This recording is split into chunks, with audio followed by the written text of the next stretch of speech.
bertemu lagi di vlog aku bersama aku, Nima Clarissa.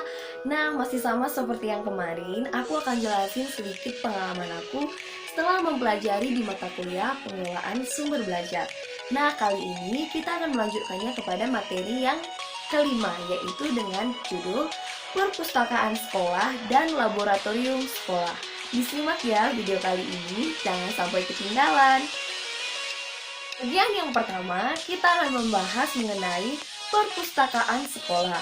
Perpustakaan adalah kumpulan ataupun unit kerja yang berisikan kumpulan-kumpulan pustaka, baik itu buku maupun non-buku, yang diorganisasikan atau secara sistematis dalam satu ruang. Dan hal itu dapat membantu guru ataupun murid dalam melakukan proses belajar dan mengajar. Nah, selanjutnya kita akan membahas mengenai fungsi dan manfaat dari perpustakaan sekolah. Terlebih dahulu, kita akan membahas bagian manfaatnya. Adapun manfaatnya yaitu yang pertama, meningkatkan kecintaan siswa dalam membaca. Yang kedua, memperkaya pengalaman belajar. Yang ketiga, menanamkan kebiasaan belajar mandiri. Yang keempat, mempercepat teknik penguasaan membaca. Lima, dapat meningkatkan perkembangan kecakapan berbahasa. Dan yang keenam, juga dapat membantu guru dalam mencari sumber-sumber pengajaran. Selanjutnya, kita akan membahas fungsi dari perpustakaan sekolah. Adapun fungsinya yaitu yang pertama, edukatif, kedua, informatif, ketiga, kreasi, dan yang keempat, riset. Selanjutnya, kita akan membahas unsur-unsur perpustakaan sekolah.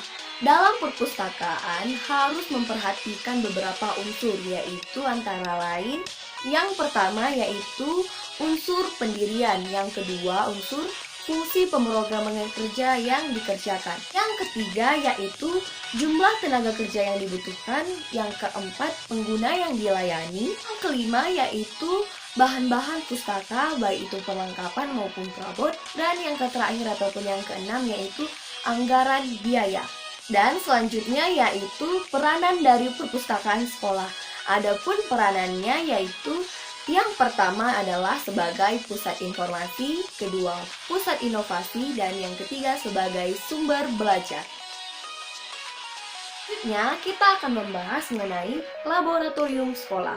Laboratorium adalah tempat dilakukannya percobaan, pengukuran, dan penelitian yang berhubungan dengan ilmu-ilmu sains, baik itu fisika, biologi, ataupun kimia, dan juga dengan ilmu-ilmu lain. Nah, dengan demikian, laboratorium dapat dijadikan sebagai sumber belajar yang fleksibel, yang dimana nantinya siswa dapat menggunakannya secara lebih leluasa.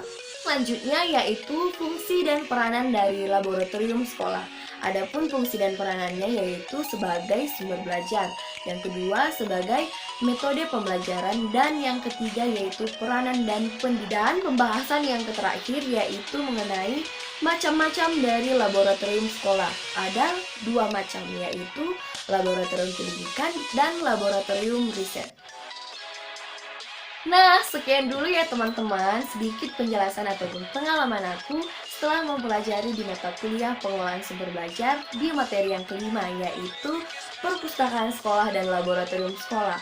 Semoga melalui video ini dapat berguna buat teman-teman juga.